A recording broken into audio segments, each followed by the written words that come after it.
back to Tea with HRT. I'm Sarah. And I'm Brenda. Today's topic is one that hits home for so many job seekers and hiring teams. How to interview like a human. No scripts, no rehearsed lines, just real storytelling and connection. We've all been on the other side of the tell me about yourself moment. And today we're breaking it down and talking about how storytelling can transform interviews from stressful to memorable. And we're extra excited because not only are we joined by Eileen's, our CEO and founder of HR Transformed.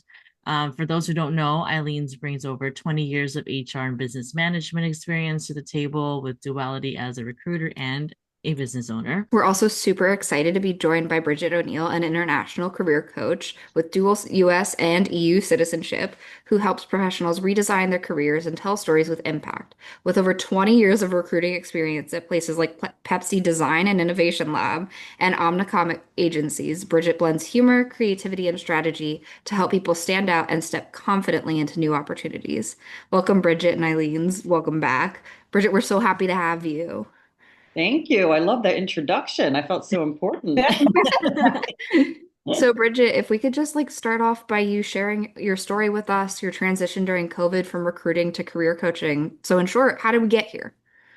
How do we get here? I feel like Sarah is like I always say like the be real is always more interesting, right? Because like before the podcast, we were just talking about Sarah, you were a theater major in college during COVID, which is just mind blowing to me, and just how quickly you have to adapt. So I had a similar situation with COVID. I was working for, at that moment, I was working for a global company out of San Francisco. It was a go-to-market company, and thankfully it was remote. But what happened, there's a lot of blurred lines there because just because you're accessible and available online doesn't mean that you still have to eat dinner. You still have to run to the bathroom. And I think those lines were really, really blurred. Um, so I don't mean to go down a negative scope, but I'm just thinking about it now. Like it was really intense times. And I just remember kind of feeling super guilty if I wanted to go take a quick walk around the block. I would bring my phone and I was just waiting, like just the dinging of like the Slack. And it was just some people enjoy the remote. I do enjoy it like twice a week, but that's kind of where I had a transition from being comfortable with full-time work, transitioning to remote, and then just the unease of everything happening. And then once I was laid off with a handful of others because we lost a big account, I started looking online and applying, and that was exhausting. And I was like, you know what, I think what I really want to do is career coaching. That's something that I feel really confident but mostly passionate around. Wasn't in the mood for the chase, especially during that time, just mental fatigue. So then I thought, okay, I'm seeing a lot of previous coworkers on LinkedIn kind of telling their story, and I would reach out to them, and that's kind of how I got my clientele because they already knew me. I may have placed them in the past or just simply have worked with them. And yeah, so that's kind of how I came about career coaching on my own and starting my own business. And I know Eileen's we've talked so many times about COVID and how we're still adapting in the workplace of trying to fit 2019 pre-COVID into a post-COVID world. And I'd love to hear your thoughts on transitioning career-wise again at that point too, as so many people have. Yeah, and I do all these talks at the universities with p kids who are, now coming into their own as adults, and they're navigating a workforce that their parents can't help them navigate in the same way. They are really kind of different in that approach. And, as a parent of someone who is in their 20s and thankfully has a job and has that all figured out, as I go to these universities and I have these conversations with the students on answering that tell me about yourself question or what to expect during a hiring process and giving them kind of like the tips and advice and guidance, there's only a few of them, a handful of them that ask for my one-on-one attention. And so, really interested in hearing what Bridget has to say because she does this more often than we do, and how people of all ages have had to navigate this complex and just different world. For the newer folks coming in, this is it, right? This is all they've known. For Right. folks who have been in it and have this expectation, it is completely different. And for some, interviewing with a robot is not going to be as fun for someone who may have practiced that in college, which is what I'm doing with them, right? So that's Right. why this discussion is so important because we have so many generations that are looking for work and some that are ready for that experience and others who are not at all levels. So Hmm. that's kind of my take on it, Sarah. There's just it's so complex and it's so daunting to have an expectation and not be able to manage it or have this expectation and not be successful at it. That actually Yeah. really ties into our next question for Bridget, because like a lot of people struggle with interviewing and they don't even know, like they don't realize it. Hmm. So Bridget, what do you think are the biggest traps that candidates usually fall into? Yeah, so I think it's about expectations and what they think the person on the other side wants to hear. What happens is, people will ramble. So that question, tell me a little bit about yourself, that gives people a lot of anxiety. I worked, and I'm going to use examples from my time when I was working at Gabelli's Business School, Fordham's Gabelli Business School. And these students were just really, there was a lot of angst around that. And I would say, okay, well, and I would sit with them. I'm like, okay, tell me about yourself. And I would see them reading, they were reading. I won't even get into what the backgrounds look like because I don't think this is the forum for that. I think everyone knows like have a decent background, but you could see their eye tracking, and it was almost like they pressed play, and immediately I was disengaged. And so I had to stop them right there and then. And I was like, okay, take a breath. And I said, basically, when someone says, tell me about yourself, we want to hear a little bit about why, okay, actually, why you went to school, why you majored in it, because you're spending a lot of time in it, a lot of money in it. So there must be a very passionate reason around why you're doing that. So let that shine through. But also giving them a little bit of your background, but really focus on maybe the last portion of usually case studies. If you're in school, talk about some of those case studies that you were really excited about. Talk about the collaboration process, but also talk about how that aligns with your own kind of core value.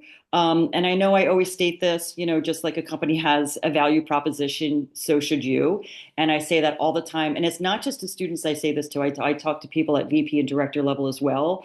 Don't lose account of that. So you kind of want to brand yourself, and you might have a slightly funny story about how you got into finance or how you got into HR. Or oftentimes, the ones I've been most moved by is when someone talks about a particular family member. I've had people talk about maybe their father or a disabled sibling, and that's why they were getting into healthcare. And those are the gems that I stopped them and I was like, tell me more about that. And then we'll talk a little bit more about that. And I'm like, that's it. That's kind of that's the hook, because now you hit me at an emotional level. There is a person behind the candidate.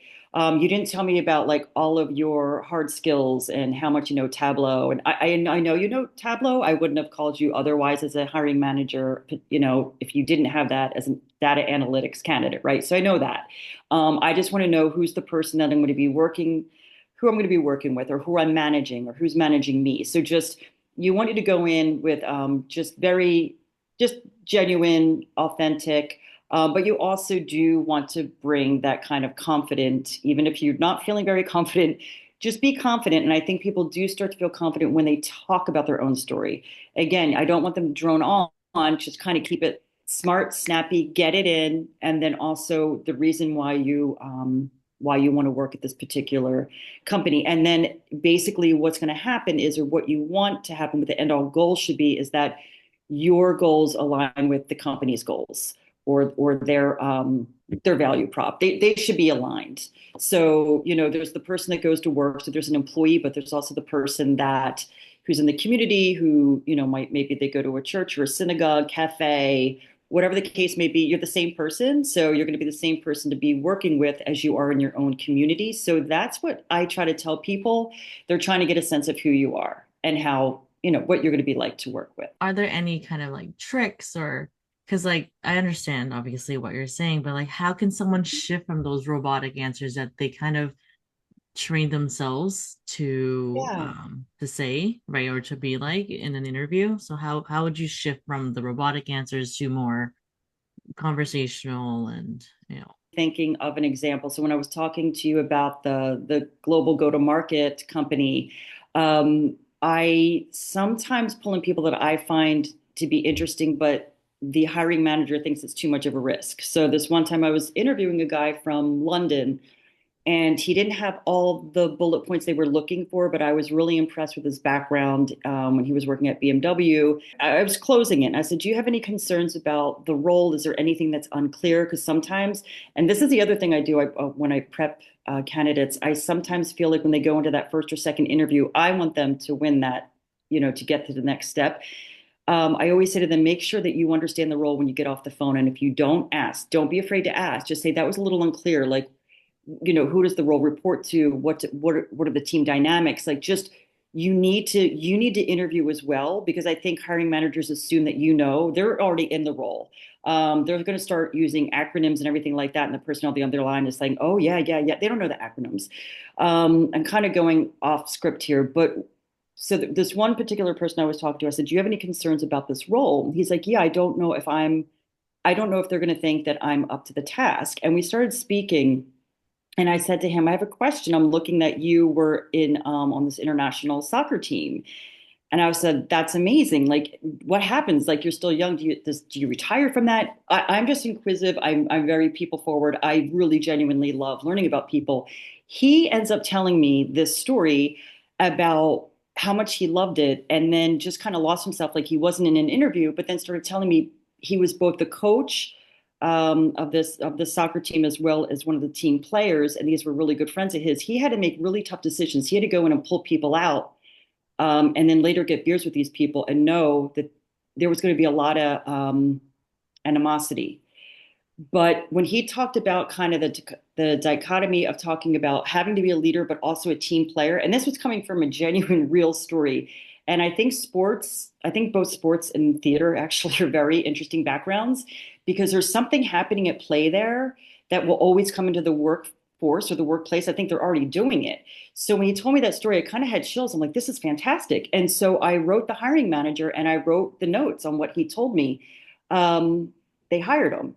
And he had to go through a series of interviews with US and whatever. But that's my point, is like sometimes when you just listen to people, and you're right, how do you go from those questions like, what would you say your three strengths are? What do you think what are your challenges?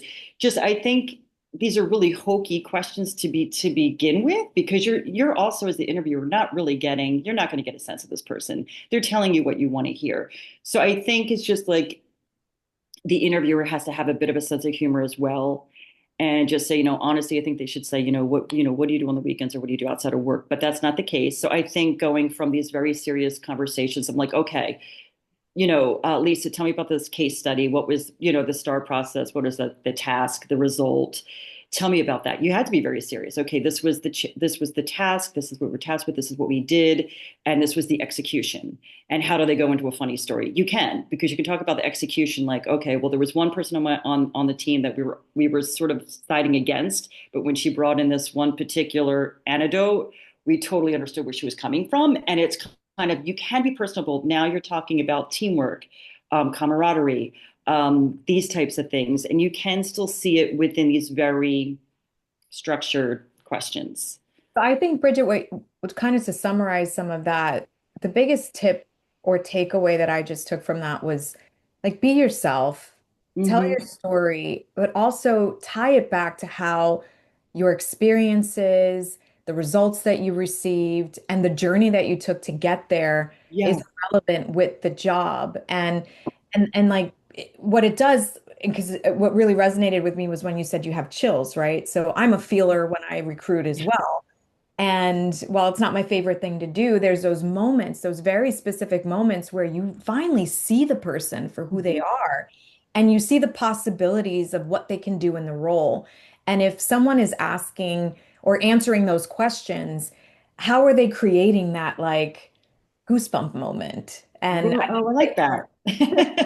I love that. I actually like that as a tagline. How do you create that goosebump moment? Yeah. And so you gave us an example of how you specifically dug a bit deeper, and not every recruiter is going to dig that much deeper. And there might be those candidates that go too personal. So, what tip do you have for people who answer the tell me about yourself or tell their story and it's maybe too much? Like, do you have some sort of tip for that?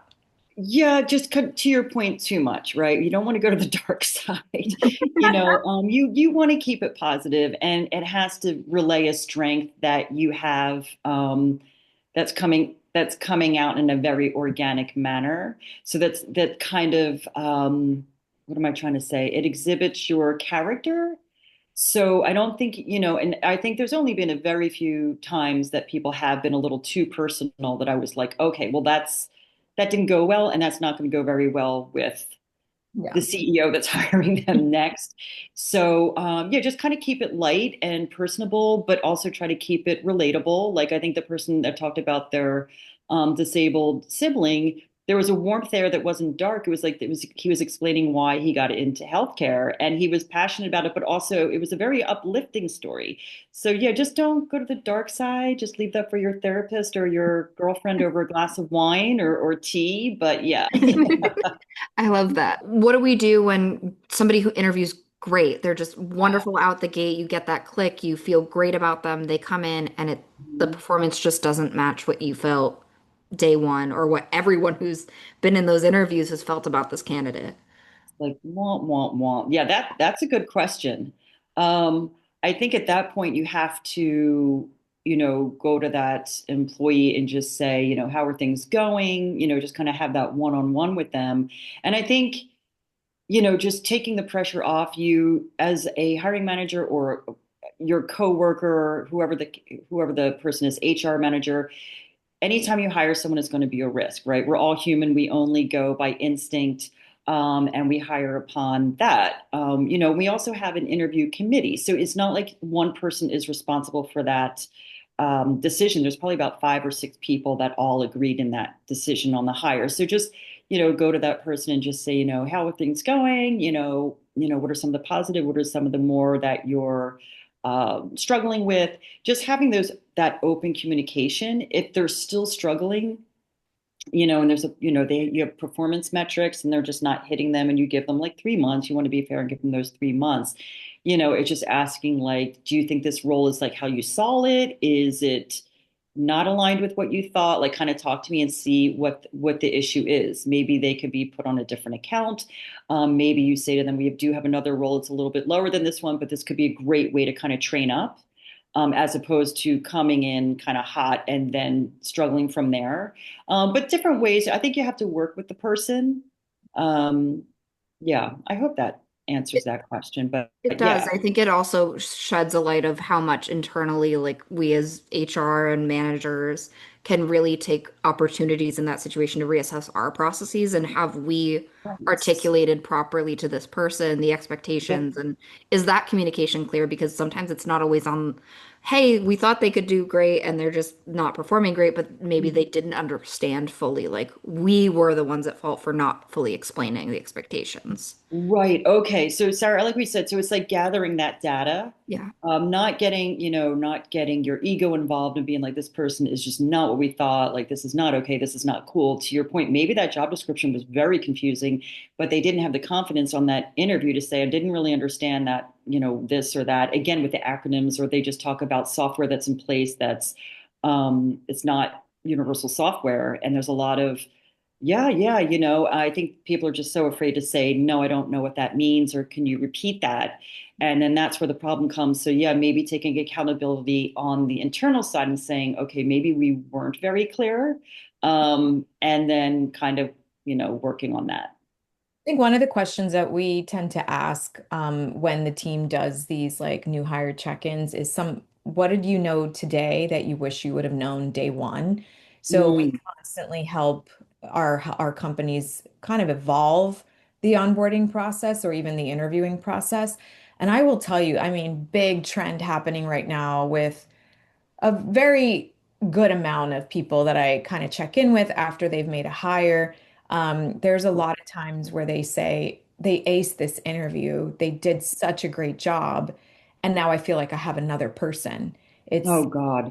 they Okay. what they said that they promised that they would do or that they said they could do, they're not doing. So I'd love to maybe get some thoughts from you on what are some questions that the interviewee could ask to make sure that there's alignment on like day-to-day expectations or like what success looks like for them in their role. Like, do you have advice for them on like how do we even this playing field of your expectations for me, my expectations for you, and so I don't disappoint when I first start, or like the employer isn't disappointed because now you're like a different person.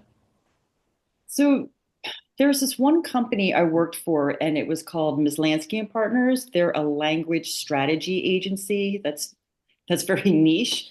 So I had to hire a lot of linguistics, like people with masters in linguistics. It was very, very niche, very small. But when I walked in, Michael, who was the owner, Ms. Lansky said, and he was exactly asking what you asked. And he said, we put a lot of time into going through the interview, et cetera, et cetera. And then someone comes in and it's a disappointment and it's embarrassing for everyone. Then we have to let them go. Then we have to start the process all over again. And there's just no, it's just not a great feeling across the board. So he's the one who approached me and said, the person I hire, I want them to use the Who book. And I had to buy the book. I had to read it in 2 days and get back to him. And then I had to implement when I got hired, I had to implement that format. So this is actually a really good book. So it's called the Who format. And what you do is you create your own questions. And all of these linguistics people it's a communications firm, so they love kind of, and it was a lot of data analytics and surveys. So this was up their alley. They loved this whole thing, which was good because now the employees that were on the interviewing committee all had a hand in the interview, so they got to design their own questions, etc. So we did it in twofold, and this is the first time in my life, and I told Michael this. I said, "This is what's going to be very odd for me. I usually, if the first interview is the phone screen with the internal recruiter, which was myself. Now he wanted it to start with the CEO, or the book says you start the interview with the CEO." And I was like, this is unbelievable. Even at junior level, like if it was junior to C-suite, that's where you start the interview. And I was like, oh, this is odd. Um, this is the other odd part. It was also supposed to be a very personal interview. So I was not very comfortable with that. And he's like, I want to get to know their story. But in any case, he would say out of the gate who was going on to the next round. So that was completely turned upside down. What I thought was really helpful was because of the format that they had in place, he had the folks that he wanted to interview. And this is when it came down to, okay, Sasha and that team is going to interview this person on just the technical aspects, period. If they made it through that, they'd go to the next round and then they would go through the behavioral.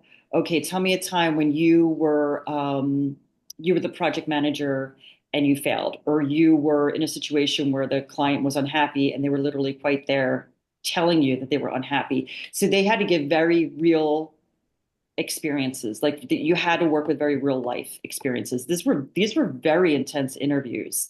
So I think what really helped is, so Michael said at the end of this, when I hire someone, I want no stone unturned, and said, man, she was really cool in the interview.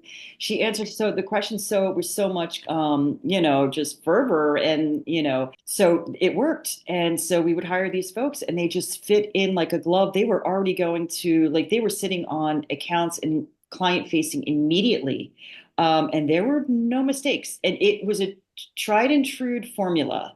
It was very kind of controlled, but it got the results that Michael wanted. And I still look in LinkedIn, and they're still there. Like those people are still there.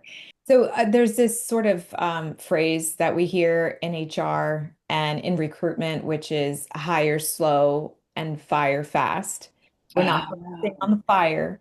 We're going to focus on the hire in this conversation. Okay. But that's an example of hire slow. It's like take Yeah. time. And we work with a lot of creative agencies, and their deadlines are fast and furious, and they usually don't have a lot of time. Though there is some sort of benefit for really putting someone through this process. And if they don't get the job, they're super bummed out. Let's call it, because Yeah. much effort and time. And if they have a job, they're taking time off from that job and lying potentially to their employer about what they're doing. Right. I'm at a doctor's appointment, but you're not. You're interviewing in your car. So there's all this stuff that could be happening. And it's a big investment on both parts. But at the end of the day, the whole thing is so that there's some sort of integration, acclimation into the role, into the position, and that person adds something to that company. You know, Right. and thanks to your work with them, they're better able to understand what kind of methods these companies use to hire Hmm. slow or to make a decision. And at the end of the day, everyone's looking for the same thing. They want to fill a position, whether it's they want to be the ones or the company Yeah. wants to fill that position, right? So they're looking for the same goal. It's just that way that they get there that you help kind of coach them in. Yeah. What's really important and which I always, when I'm thinking and when I'm presenting someone to a hiring manager, the first thing in my head is retention. To your point, that hire slow, fire fast. Yeah, so I think that's the most important is really it's about retention. You want to look at this person as they're going to be an asset to your company. If they're going to be there for a long time, like that's what you hope, that's what you want. You don't want to start that process all over again. So keeping retention in the forefront of my mind has always helped me. So that kind of brings us to our final question to wrap everything up. Eileen's, what can employers or business owners take away from this? Like, what should the hiring teams listen for in interviews? So I think what they can take away from this is, Bridget works directly with these folks in kind of curating their story and helping them be more comfortable with that task and that job when they are looking for work. And, the work that I do with the students and I speak with all these groups on what does the hiring process even look like necessarily, and how do I prepare and what are they expecting? Like I do similar work, but not one-on-one. And so where Bridget and I really come together is this desire for people to get comfortable with the uncomfortable. And I think what businesses need to know is that there is so much more involved in that process, right? So I think that preparedness is what we strive for with bringing people to the table. And then when they're in the interview and that engagement is happening, are you being clear? Are you being explicit? Are you being truthful? Are you not holding on to a bias, right? Like there's all of these things that can be happening that we can't control or that we can't prepare for or prepare other people for. So it's kind of like roll with the punches, see who comes in front of you, but also see what their potential is. I think that there is so much of this, like, I need the perfect fit. And, sometimes you will find the diamond and other times you won't. And Mhm. other times you create that diamond. So I say, like, employers keep an open mind because while we can prescribe and kind of help the process along, it's up to them as the final decision makers to really use more than just the boxes checked off or more than just a gut feeling. There's got to be something that is future facing. Mhm. And I feel like that's important for employers to take away is that we're all going through the same thing, right? And the market is so ridiculously saturated with people, but it's also the fourth quarter of the year, and Mhm. there's year-end bonuses. Like, consider the time that we're in and the motivation for people to find a job, and really dive a little bit deeper. And also with Bridget's what she spoke about today, that storytelling is so important. Like that uniqueness that people bring to the table, like take that and run with it and see how that uniqueness can add some magic to your organization. Well, thank you so much. Especially thank you, Bridget, for joining us and providing such wonderful advice for all sides of the hiring process. So, Bridget, how can people find you, reach you, connect with you? What's the best way to get to you? Thank you for asking, Sarah. So the best way to get to me is to go to my website, which is called thereconsultancy.com. It's literally the and then re and then consultancy. And that's really kind of about rebranding and realigning, your truth with what you want to do, and getting you to that point. So I'll move on to the question I ask every episode. I'll start off with Eileen since you're a little more experienced with this question. What are you drinking? Oh, okay. So because it was my birthday recently, I am using my birthday cup from Florence at Quinn PR. She's given me this cup a long time ago for a birthday, and I'm having my decaf caramel coffee again. Awesome. Ooh. Bridget, what are you drinking? Um, this is kind of pathetic. This is my second cup of coffee, and it's really, I'm going to tell you something gross. It's the third time I put it in the microwave today. Oh, So, so I'm kind of done. Fair It's not fresh. It's not fresh, but that's what I'm drinking. all good. Brenda? I am just drinking my water for today, trying to be healthy. And And Sarah? then, um, as always, I have my cold brew, but I have a water, I promise. I'm really working on staying Staying hydrated. hydrated.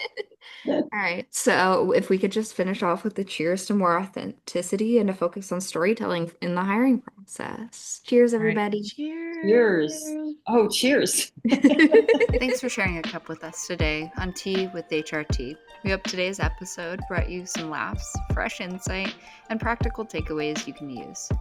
If you enjoyed this blend of conversation, be sure to subscribe, leave a review, and share it with someone who could use a little extra warmth in their workday. Follow us on Instagram and send your thoughts or topic suggestions to TEA at hrtransform.com. We'd love to hear from you. Until next time, keep your mug full, your spirit warm, and your conversations brewing. This is Tea with HRT, where work meets warmth.